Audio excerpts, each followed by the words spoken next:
Hello everyone, welcome to my channel. प्रकृति का नियम बदलाव। यदि परिवर्तनशील प्रकृति को हम नहीं अपनाएं तो प्रकृति हमें नष्ट कर देती है। यानी जो बदलाव, जो चेंजेस, जो परिवर्तन समय हमारे जीवन में लेकर आता है उसे हमें एक्सेप्ट करना ही पड़ता है।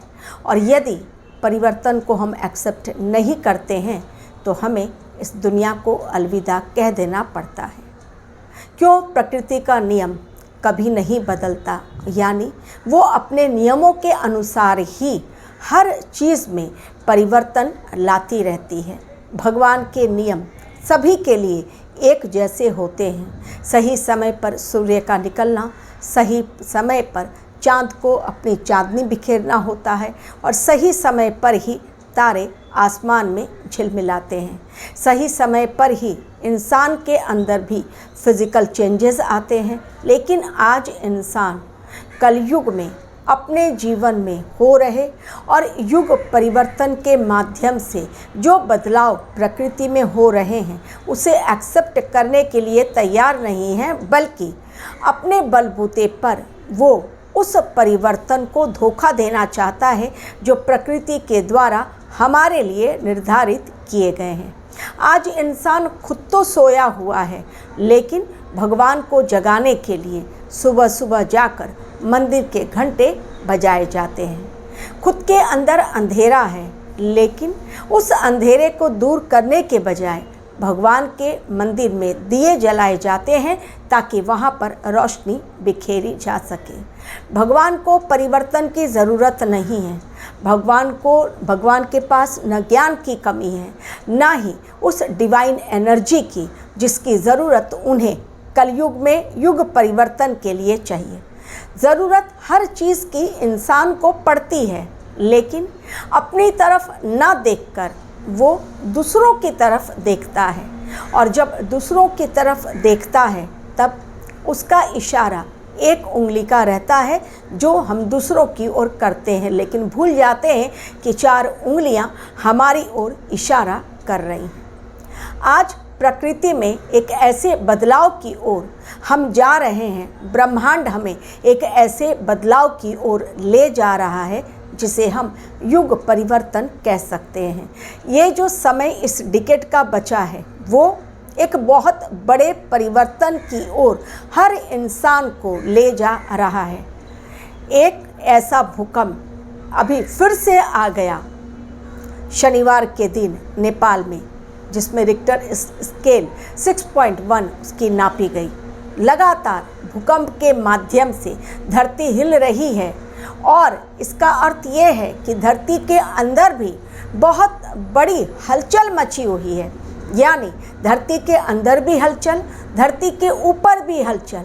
और रिसेंटली एक और इंसिडेंट मैं आपको बतलाऊं कि आजकल 2 बातें सुनकर सब लोग डरे सहमे हुए हैं। एक, कलयुग का एंड हो जाएगा, सब लोग खत्म हो जाएंगे, दुनिया खत्म हो जाएगी। तो किस समय ज़रा से भी कोई बात होती है तो लोग डर के मारे कांपने लगते हैं। एक तो ये बात, और दूसरी ये बात कि एलियंस का कब्जा हमारी दुनिया पर हो जाएगा।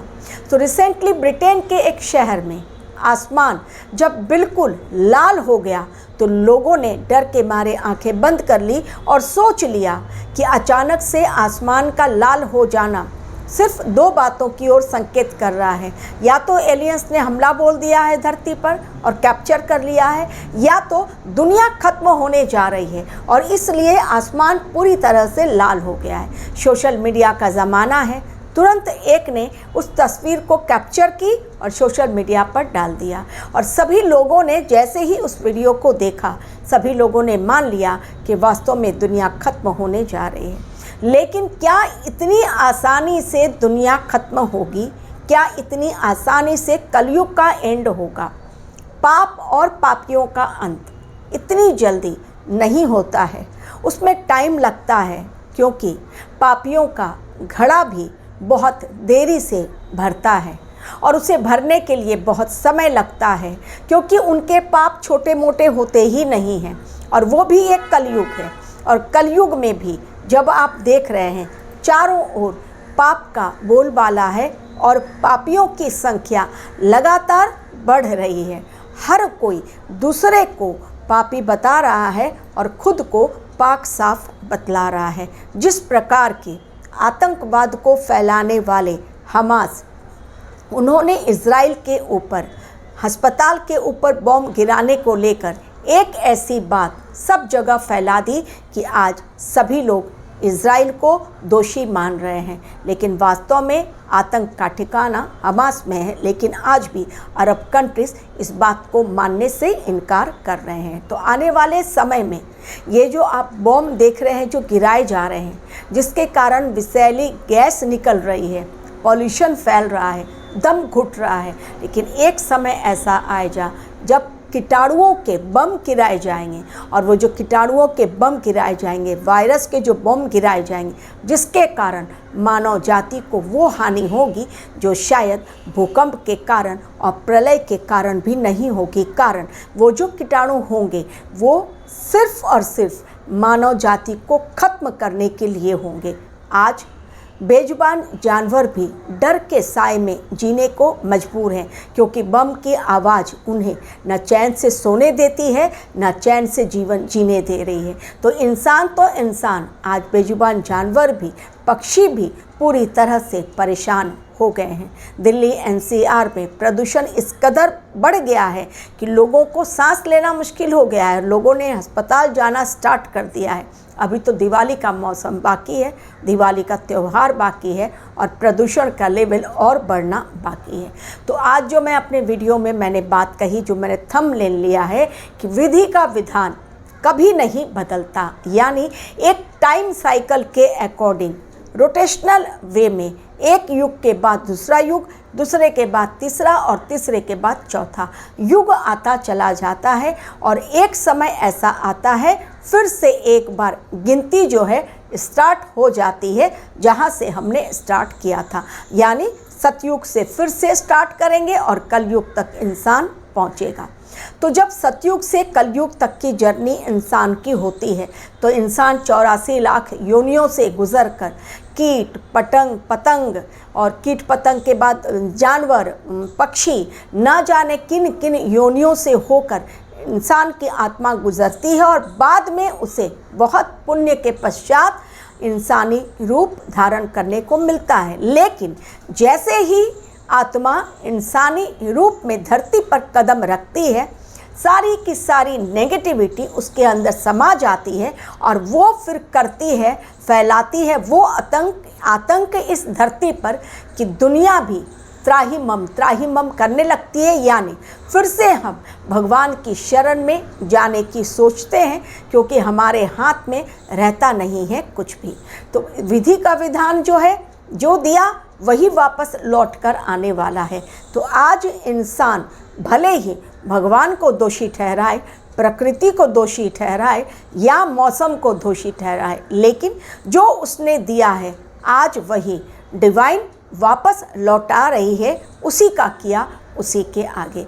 फिर शिकवा शिकायत किस बात की, क्योंकि अगर हमने कांटे बोए हैं तो फिर फल, मीठा फल कहाँ से खाने को मिलेगा। अगर हमने जहर बोया है तो जहर ही हम काटेंगे, मीठा फल तो हमें मिलने से रहा। इसलिए कलयुग में उन सभी इंसानों को सज़ा ज़रूर मिलेगी जिन्होंने जानबूझकर पाप की दुनिया में न सिर्फ खुद को ढकेला बल्कि पूरी दुनिया को पापी बनाकर ही छोड़ा। कलयुग में वैसे भी पाप का युग है। हर कोई जाने अनजाने छोटा मोटा पाप करता ही रहता है, लेकिन जानबूझकर पाप करना और अनजाने में अपने हाथों पाप हो जाना, दोनों में बहुत डिफरेंस होता है। इसलिए रहिए सतर्क, भगवान के नियम को एक्सेप्ट कीजिए और डरिए नहीं, बल्कि अपने आप को रखिए सतर्क। आने वाले समय में तैयार कीजिए अपने आप को, क्योंकि परिवर्तनशील प्रकृति, परिवर्तन के नियमों को यदि हमने एक्सेप्ट नहीं किया तो आने वाले समय में अपने आप को मजबूती के साथ कैसे तैयार रख पाएंगे। Thank you very much for watching my video.